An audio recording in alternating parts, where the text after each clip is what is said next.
Inilipat na sa San Ramon Penal Farm sa Zamboanga, Sibugay ang dating superintendent ng New Bilibid Prison at iba pang opisyal na dating nasangkot sa iligal na gawain ng ilang big-time na inmate. Nakatutok si Emil Sumangil, exclusive.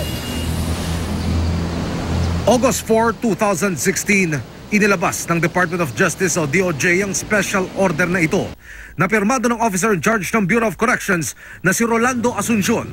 Sa kautusan, effective immediately ang reassignment sa San Ramon Prison and Penal Farm sa Zamboanga, Sibugay ng mga dating opisyal ng New Bilibid Prison na sina dating Superintendent Richard Schwarzkopf, dating OIC ng Maximum Security Compound Superintendent Danilo Dador, dating hepe ng Special Security Patrol Unit na si Superintendent Ricardo Cespeñe at iba pa. Kasama sina Dador at Cespeñe sa mga dati nang nasibak sa posisyon noon matapos na sumingaw ang balitang 4 na starlet ang nakapasok sa kubol ng mga big-time na inmates sa Maximum Security Compound noong December 24, 2014. Ngayon, ang PNP Special Action Force na ang nagbabantay sa Bilibid.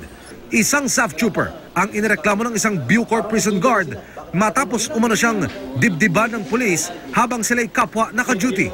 Sino ba yon? Ikaw ba yon? Yes, sir. Then nakatayo ako, tsaka ako ginanong sa dibdib. Okay.